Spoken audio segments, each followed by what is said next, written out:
Good evening, ladies and gentlemen, and welcome back to another episode of Bahrain Now with me, your host, Bara Abdullah, as we showcase all the latest talents and initiatives in our country, Bahrain. So stay tuned, we'll be right back.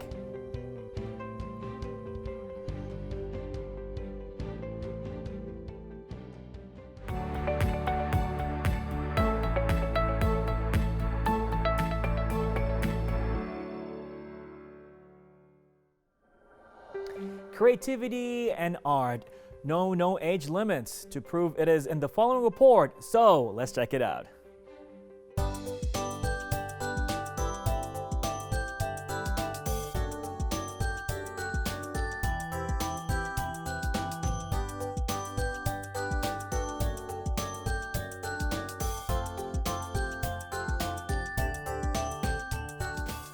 The world is made up of different colors. Pink, purple, blue, Which one is your favorite? purple. The whole rainbow except black and white. Pink and yellow.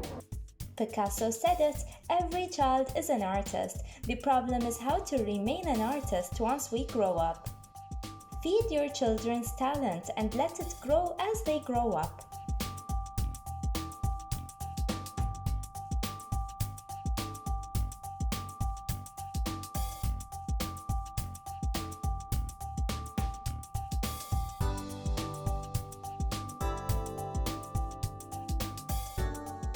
Just really love how blue and pink makes purple. I like black and white a little bit maybe, but sometimes I like it, sometimes I don't. Pink is a very soft color. Purple is my favorite color. I have lots of colors. Blue, white, green, yellow. I drew it with sunglasses and a mask. I like this book because it's about fairies and when I open it, fairies come out. I like painting with my friends because it's fun. Painting because it's really relaxing.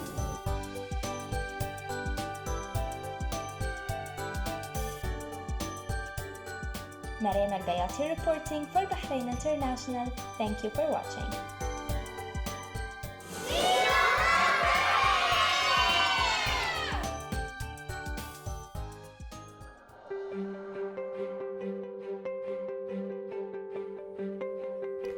When it comes to art, it is important not to hide the madness.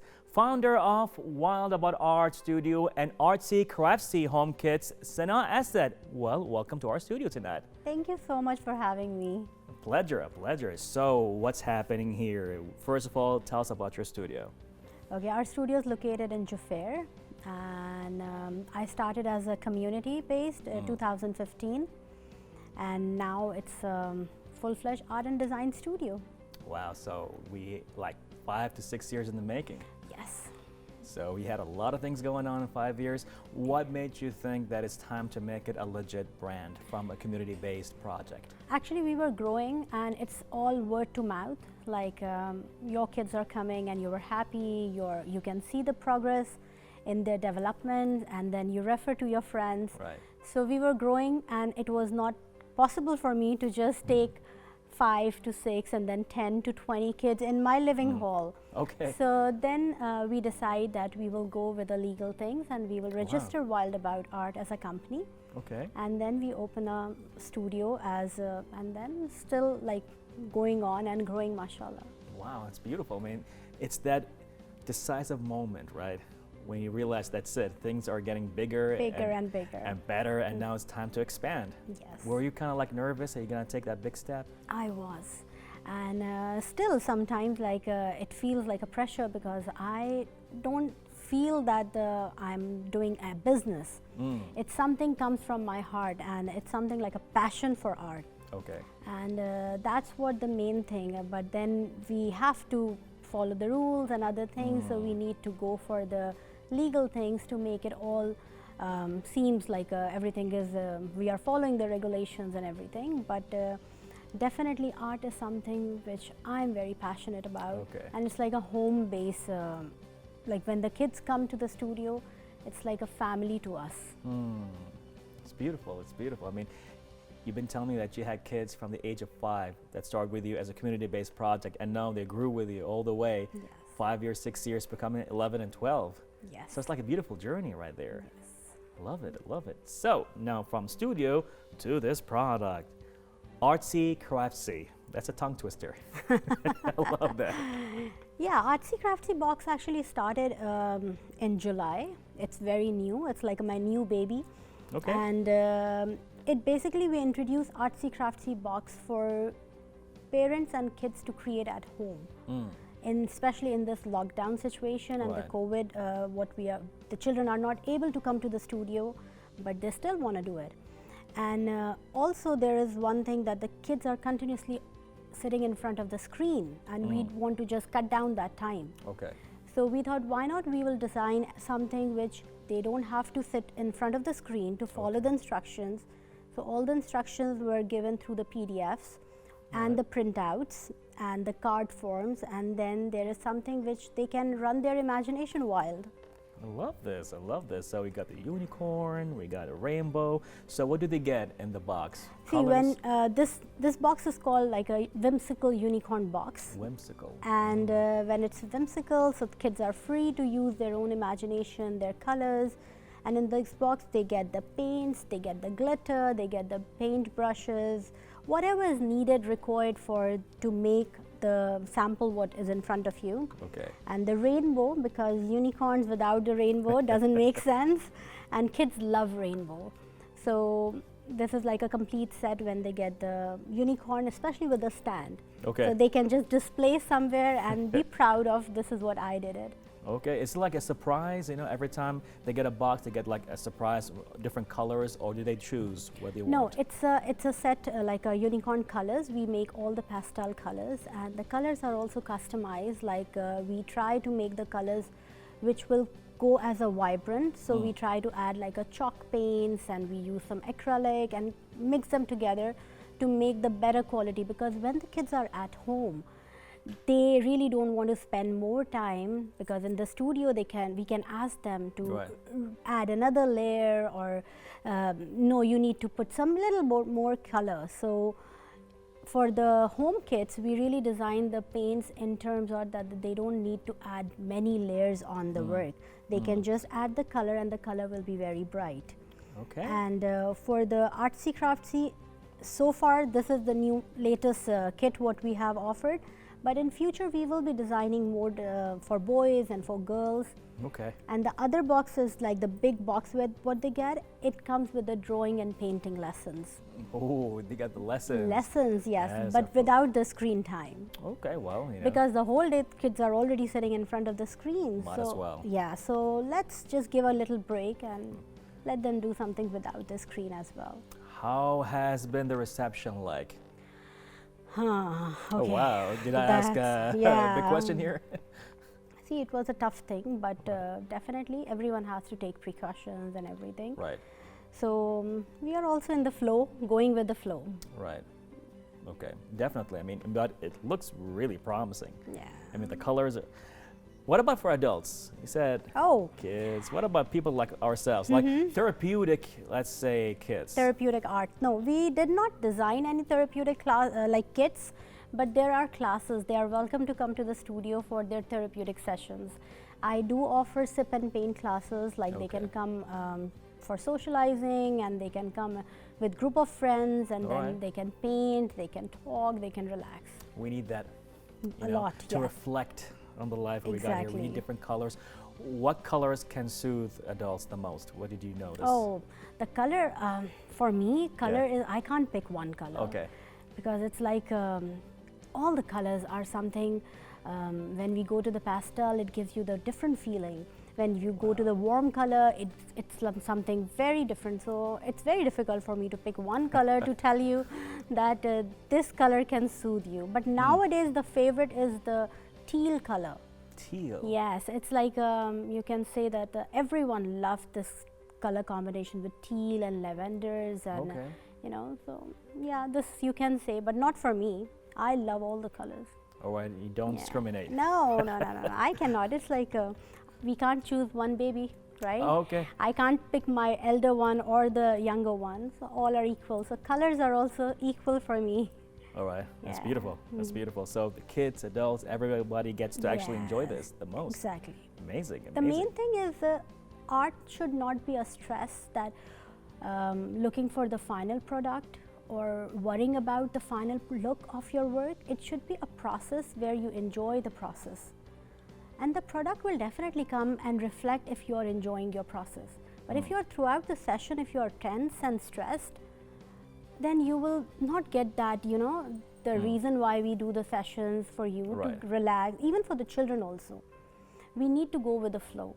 Okay. There are some instructions. There are, like, for my classes, we offer child-centered and teacher-centered sessions. Teacher-centered. It's both the session. Good. Like, I will not say my classes are only child-focused classes. Right.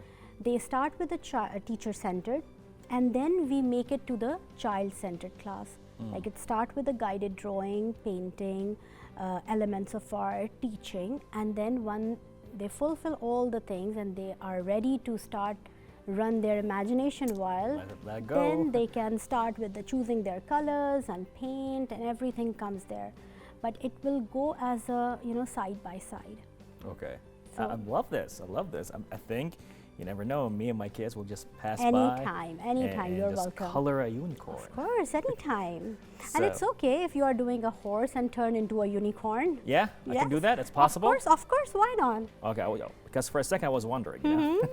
Because when we draw, when we are drawing or teaching children how to draw a horse or a unicorn, the Okay. drawing is same.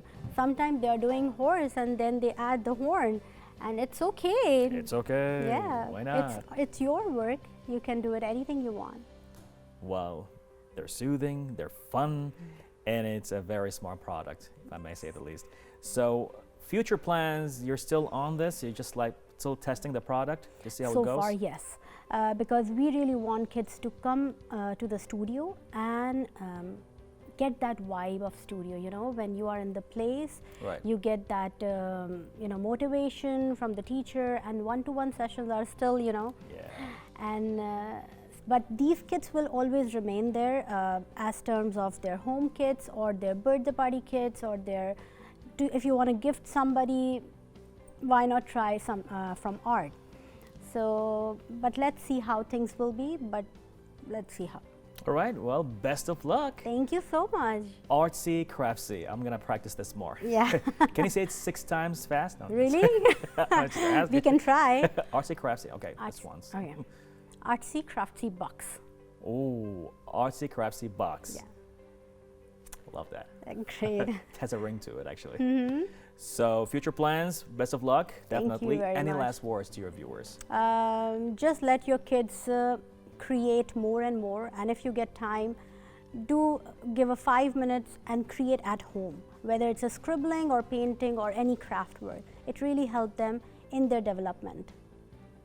All right, thank you very you much very being with much. us here on Bahrain Now. Thank you very much. Well, ladies and gentlemen, let your madness flow with passion in your passion with arts. All that with Sana Asad taking place right here on Bahrain Now.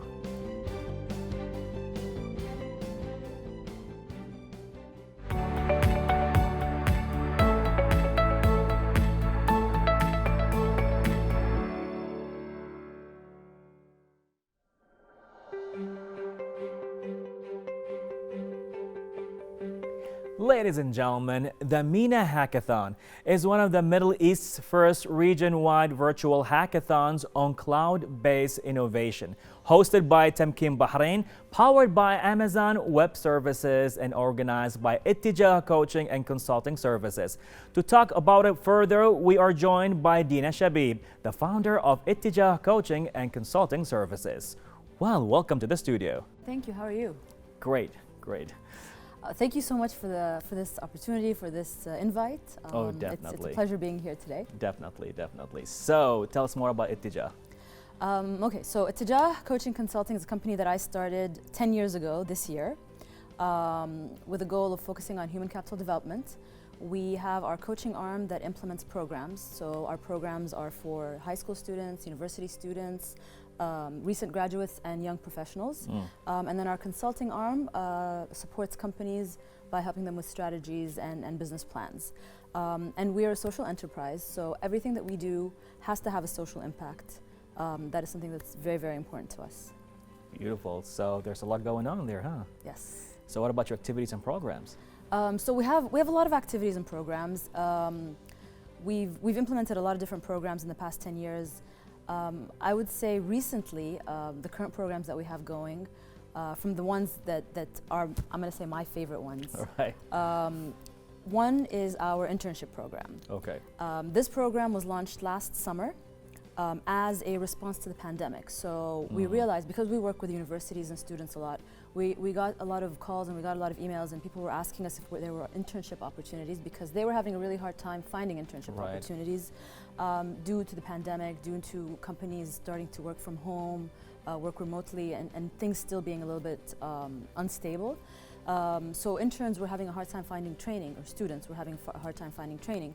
Wow. So we decided to launch a CSR program to try and place 50 interns in different virtual internships so that they can complete their training requirements and at the same time do it safely and comfortably from their home.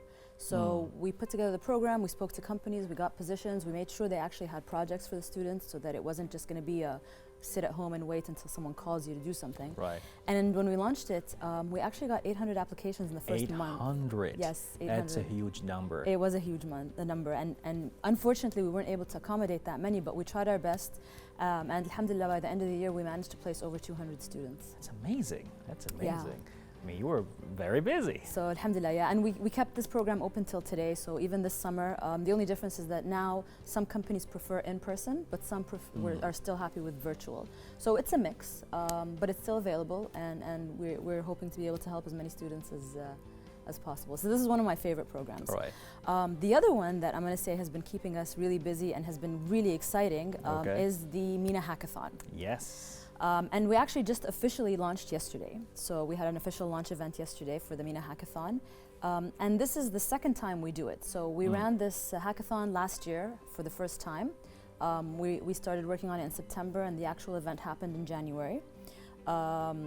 It was really exciting. It started as a small idea but grew into something much bigger. And because alhamdulillah it was successful, AWS decided to do it again this year. Awesome. Last year we had 150 teams participate, over 150 teams participate, with about 500 different individuals from 11 countries. 11 countries. And the cool thing was that since this was a virtual event, we even had teams that had members from different countries apply as one team. So you would have a team member in Bahrain, a team member in Egypt, a team member in Saudi, but they're working together virtually, getting their project done, getting the hackathon applications done, and participating in the event, and that was really exciting. So we're doing it again. Awesome, awesome. So what got you to do it in the first place? So this was the idea of Mr. Nidal Al-Basha from AWS. He's the Digital Innovation Lead at Amazon Web Services here in Bahrain. Brilliant man. He works really closely with students in the universities. And we were talking about doing a hackathon for Bahrain. This was the original idea. Let's have an event for Bahrain. They have the universities are interested. There's a lot of really bright young talent in the tech space. So let's do this and get them to learn a few things, get them to go through this experience. Right. And as we started planning and putting the whole thing together, it got bigger and bigger, and he said, why don't we do MENA-wide? Why don't we do it fully virtual? And this and that. And it ended up being a fully virtual MENA-wide event. And it was great. We even had judges from I think 9 different countries. Wow. And incubation opportunities in Lebanon and Algeria. It was really cool. So people from different places had really good opportunities to showcase their projects, to showcase their prototypes. So it was great. It was a lot of fun. And now we're going again. We're running it for the second time. Okay. So applications are open now. Anyone who wants to apply can go to, I think the easiest would be go to the MENA Hackathon Instagram. It's called MENA Hackathon. Okay. The application link is there in the bio. And all the information needed is there. There's a website as well, menahackathon.etijahcoaching.com. So I guess maybe a few of the important things. The deadline for applications is September 7. Okay. Which Not much is left. in about 2 weeks. The actual event is going to run on the weekend of September 16, 17, 18. Okay. So it's going to be fully virtual. It's going to be running for the whole time. Wow. Before that, we're having 2 pre-hack learning days. And the learning days are basically a couple of days before the hackathon. We're on the 13th and 14th of September. We will be running workshops, seminars, panel discussions on topics related to the industries that that the hackathon is going to be working in. Right. To try and give them ideas, give them some additional education, and really just to answer any questions that the participants might come up with that will help them to further enhance their ideas and their projects. Wow. So a lot is going on. Yes. Exciting projects coming up. New possibilities and opportunities. Love Definitely, that. definitely. And we have new sectors this year. So last Okay. year we did the healthcare sector, tourism, and smart cities. Wow. This year we decided to keep the healthcare sector Okay. because we got some really cool projects last year, especially with all the changes in the healthcare industries right now. Okay. So we wanted to kind of see how that follows through this year. Sure. So healthcare is still open. And the second one is going to be energy, environment, and sustainability. Right. We need that. Yeah, so those are the 2 sectors. And there's 2 age groups as well. So there's the younger high school kids, so from 14 to 18 years old, they have their own track that they can apply for. And then there's the older university students and graduates, so 18 to 30, they would have their own track. So the younger kids are going to be competing with their own age group, and the older ones will be competing with projects within the same age group as well. So they can choose whatever sector they like and submit their projects in it within the appropriate age group. I love this. I mean, there's a lot going on. You get to see new perspectives and how things get to be done. So what happened in the last hackathon? Like, did something that's like surprise you or? Definitely, yes. I was on one of the judging panels. Sadly, I couldn't be on all of them. I would have loved to see the details, but they were happening consecutively. Right. So I was on one of the judging panels, and there was some brilliant projects, to be honest. There was a lot of great things in the smart city space. Okay. So how to do better with traffic, how to come up with solutions to parking problems. Wow. And then we had a lot of really cool health initiatives, helping out and supporting people who had disabilities, helping out and supporting people who had limited eyesight. There was a lot of great stuff. So I mean, we had quite a few winners, but I'm gonna say half of those projects can be real companies or projects that can be used and utilized if they continue and follow through and work on the business aspect of it as well. I can tell you're pretty excited for this one as well. I hope so. I think it's going to be exciting. And environment sustainability, I mean, that have been a topic really much rising up in a lot of panels, I would say, and a lot of people have been talking about it. Even now with climate change coming up with COP in Scotland, I think this definitely is a good time to have it. Definitely, definitely. We're excited. Amazing. So what do you expect for this one, and what are your future plans for this? I mean, we're getting applications right now. We Sure. are encouraging people to apply. Please submit your applications. We're getting a lot of questions about, do I have to be a programmer or do I have to be a developer to apply? And the answer is no, because Okay. you're applying in teams. So applications are in teams of 2 to 5. So even if you're not a tech-savvy person, but you have a great idea, or you have a solution in a healthcare industry or in the environmental industry, find a teammate or a classmate or a friend who's tech-savvy and try and work together on it.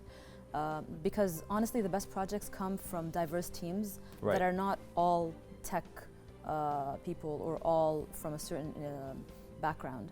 Because that way everybody adds what's their expertise to it. I'm really excited for this. Like, I can just see what kind of projects are going to come up next, and I'm just really looking forward to this. Like, can anybody who is not involved in the hackathon can just get to see it online or get to be part of it, or even as a spectator? We have some of the ceremonies that are open, yes. So the opening ceremony of the hackathon would be available to anyone. When we're announcing the prizes, when we're after the judging, that's going to be open to everyone as well, and we'll share the links and the information in the Instagram, because that's the easiest way for people to get information. Although everything is also on the website, but people tend to just go to their social media, right? That's where you want to get your data. Oh, well, you got yourself a viewer. That's it. Can't wait for that to happen. Well, any last words to your viewers?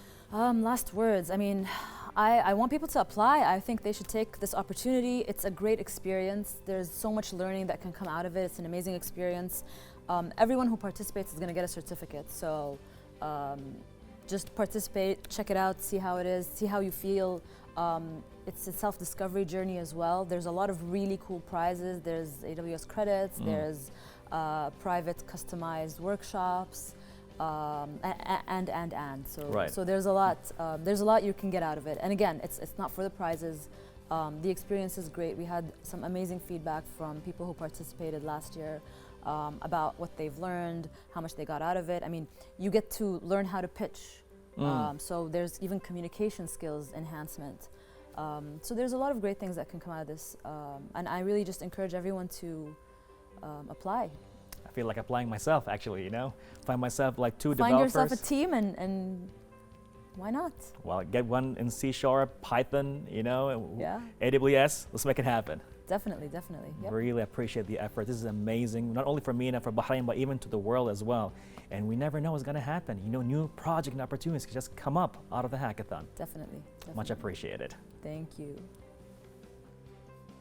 Well, ladies and gentlemen, the MENA Hackathon with Etijah, Tamkeen, AWS, taking place here on Bahrain Now. Thank you so much for watching. Coming up next.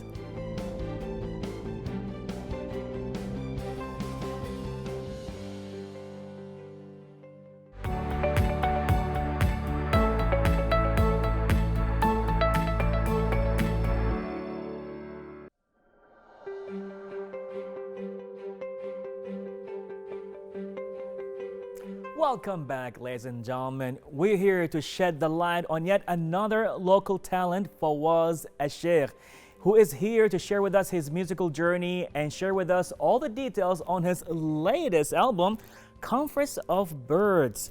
Fawaz, how are you? Good, thank you. Thank you for having me today. It's a pleasure. First of all, it's been a long time, you know, since the last time we've seen you on stage performing, I would say. Yeah, obviously, you know the reason. Right. The global pandemic. Definitely. But we're blessed that we've managed to almost get done with this situation. Definitely. Yeah. So, for those who don't know much about you, tell us a little bit about your career in music. Well, music has been my hobby ever since I was a kid. I've been playing music since school. Right. It has always been in my mind to create something like this album. With my studies and job, I didn't manage to get that time until the global pandemic happened and they asked us to stay at home. So what to do at home? Write music. And you make an album. Yeah, and that's what I did exactly. I've consumed my time during that phase to write music of my own for the first time, and alhamdulillah. Man, here we go. It's the album itself right here. Look at that. Birds. Conference altogether. The moment I heard the word conference, I'm like, you need an MC. Let's go. Okay. So, tell us about the album. First of all, I've named it Conference of Birds for so many reasons. Given that I wrote the songs on my own, it doesn't make sense to have the word conference in it unless there's a reason. Okay. So the reason was I couldn't have created this album without the help of my musician friends who helped me record this music. And even if I wanted to perform it in the future, I'll still have to have members on stage to showcase this performance. So I had to acknowledge everyone who worked with me in this album, and it was a blessing to have that many people participating in this project. Beautiful. What kind of music are we expecting here? It's more or less pop rock. Okay. Yeah. Right. I mean, you definitely have this interesting fusion of music, you know? Yes. Sometimes you would go classic, sometimes you would add this beautiful touch to it. Do you have a name for that?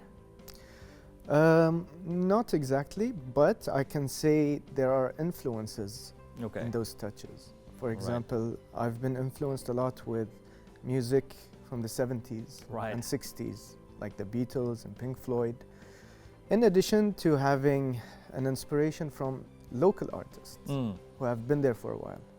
Amazing, amazing. So Yeah. now you put a lot of effort into the album itself, starting from the cover and the design. So who helped you with the design? Because it's really interesting. My wife actually did the artwork, and she Wow. did an amazing job, honestly. And this is technically her first project. Really, as a designer? Yes. Beautiful. Well, Yeah. you know, you never know. This is going to go international, and her Exactly. design is going to be on every newspaper, magazine, billboards. Yeah, I really hope so, and I wish her the success in this field as well. To you too, and your Thank you. team. So more about the album now. How did you record it? Where did you master it? Okay, there are 5 songs in this album, so it's an EP. I've managed to work with one of the best sound engineers in Bahrain. His name is Abdullah Jamal at Soundman Studio, and he mixed and edited the album. Okay. And then I've mastered this album at one of the greatest studios in the world, Abbey Road Studios in the UK. Wow. And I'm proud to be the first Bahraini to have mastered this album in such a global studio. What made you go there? The Beatles. Right. Yeah, Right. they Take- recorded all their discography there. So Wow. How did you feel? Like, you know, you're just taking the same footsteps. I still didn't digest the idea, to be honest. But it's a Wow. pleasure and an honor to have their name on this album. And even though they've given a revision to amend any changes I wanted to do, I didn't use that because they've nailed it from the first take.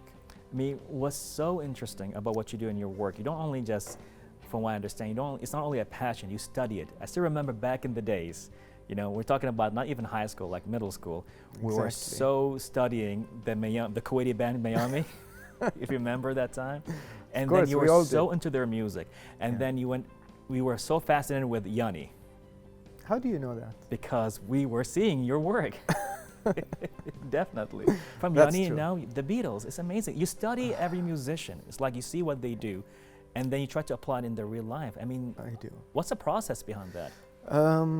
There are two ways to listen to music. There are ways to listen to it to get in a certain mood, and there's a way to analyze and understand why they were written that way.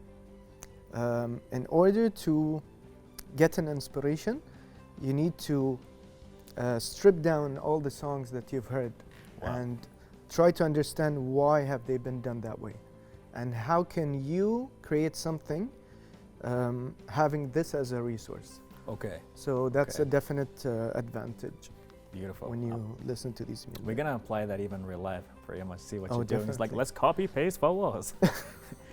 I really hope so. So beautifully designed. And tell us the inspiration behind this album. You will notice when you listen to the songs, most of them are uplifting. Okay. My main message for these songs, first of all, they're expressions. Similar to an artist, when they paint, when they have a painting, they're expressing themselves. Similar to music, I'm trying to express myself. They're uplifting, and they're sending a message saying that if you're not okay, you're gonna be okay. Wow. If you're not if you're lonely, you're not gonna be alone. Right. There's this word togetherness written down all over these songs, even though they're not in the lyrics, but you feel them. So can you tell that your music is medicine to the soul? You can say that. Okay. I wouldn't pinpoint that as a title, Okay. but yeah, the answer to that question would be yes. I love that. I love that. Yeah. I mean, it's so inspirational to see how far can a person go just to fulfill his own passion, his own interest. But in your case, seeing how you've done your music and like noticing you on stage and with your teams and all that, you really take your work and your passion seriously. I would say everyone who has a specific passion, they would do the same, including you right now. I can see passion in yourself as well. Well, it's because of people like you know? I listen to stories. And Yeah. it's like they inspire me and everybody else, even for the viewers on Bahrain TV here. We get Exactly. inspired by stories like yours. Exactly. So this is why the word togetherness matters to me a lot.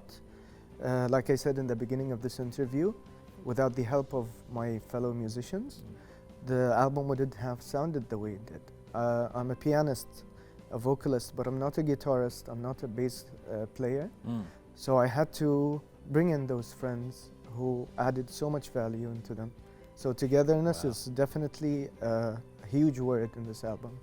Big shout out to your team for their amazing effort. Now, if I know it's hard for you to do, you know, because this album is like your baby, your children, each song is one of your children. But if you're gonna choose one favorite child. How many kids do you have, Bara? 2. Do you have a favorite one? I don't want to answer that. Exactly.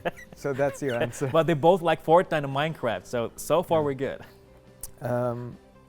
I can't definitely choose one. Okay. But I would say there is one that is maybe slightly more special than the rest, which is called Two Lost Boys on the Run. Wow. This has been the toughest song to record, the most emotional probably. So I would say that's the song that's slightly that I prefer slightly more than the others. Can you tell us the story behind that song? If you listen to the song, you can tell your own story, if that makes sense. All right. There's no specific story behind it, but it's about friendship. Love The that. song is about friendship, and it's about what if you lose a friend. Let's put it that way. Wow, that is emotional. Yeah. Well, we can't wait to listen to your music and get inspired and uplifted. Thank you so much. Definitely. And big shout out to your wife for the amazing designs Shout and out to everybody her. who took place on the album. Much appreciated to them as well, and to you as well for making this happen. Yeah. So if you're gonna leave us with one message to us and the viewers, what would that be? I would say I'd like to thank each and everyone who participated in this album, especially the big 4 names, Abdullah Jamal, the sound engineer, Ala Ghawas, one of the greatest songwriters in Bahrain, who participated in this album as well. Wow. Ahmed Al-Qasim, who acted as an advisor for me with this album. Big names. And finally, Muhammad Haddad, one of the greatest composers and conductors in Bahrain, who also participated in this album. So I would like to thank them so much for accepting, humbly accepting being a part of this album. Amazing. These are big names. Yeah, they are. Definitely. And the biggest name we have here is Fawaz AlShaikh himself. Maybe only in this room. I know, definitely. Even maybe in the world, man. Come on. I wouldn't say that now, but Right. hopefully. All right. Well, looking forward to that. It's like, Thank I you. actually interviewed Fawaz. Yeah, I know the dude. I'm not going to be that optimistic for now. But Well, thank you so much. Much appreciated for you being with us here today and for making this album happen. I'd like to thank you as well and the team for hosting me today, and hope you enjoy this album. We will. Definitely we will. Much Thank you so appreciated. much. Thank you, Bara. Well, ladies and gentlemen, Conference of Birds by Fawaz AlShaikh. Check it out right here, right now with Bahrain Now.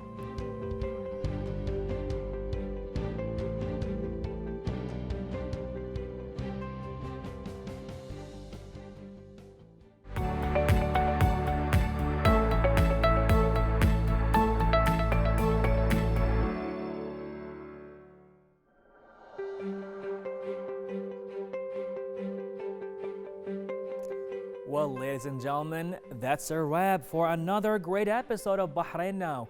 As usual, be sure to reach us out on our social media accounts shown below. And stay tuned for more exciting segments on Bahrain Now. This was Bara Abdallah. Till next time, good night and God bless.